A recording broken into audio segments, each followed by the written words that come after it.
Welcome to another episode of the Ask Amity Show. My name's Edmund. I'm Jennifer. And I'm Cindy. And today we're going to talk about H-1B visas.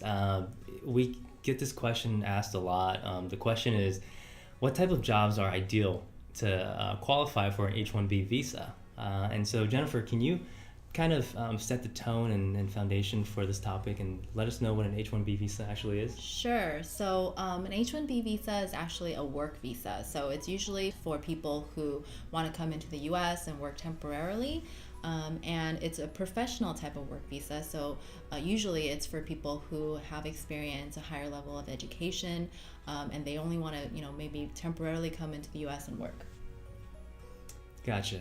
And what kind of jobs actually qualifies for H-1B visa, Cindy? That's a really good question, Edmund, because we get that question all the time from clients who are interested in applying for this type of visa. So the answer is that there really isn't an ideal job for this type of visa.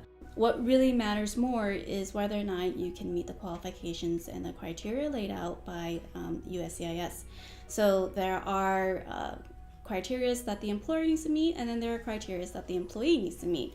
Jennifer, why don't you tell us what the employer needs to meet? Sure. So as an employer, first and foremost, you need to be able to pay the wage. So it's usually not just minimum wage.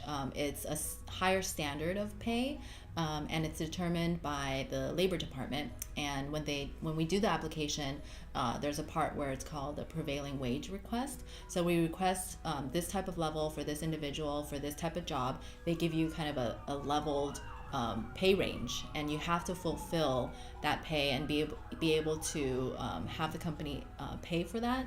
And so that's kind of the first hurdle.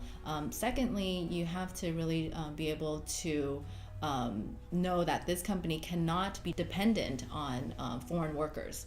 So if you have 10 employees, the majority cannot be employees that have work visas. So they usually try to encourage people to have businesses that hire local employees.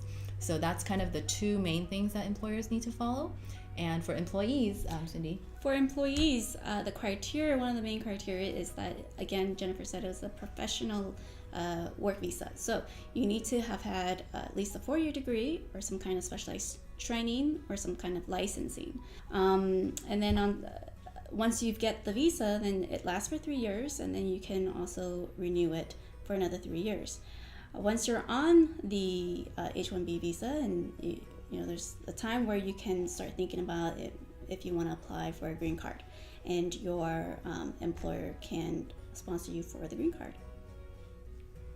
All right, well, I think that's it for this episode. Thank you so much for joining us. If you have any questions about immigration law or H-1B visas, and specifically, you can leave a comment below, and we can answer your questions for you in the next episode. So we'll see you next time.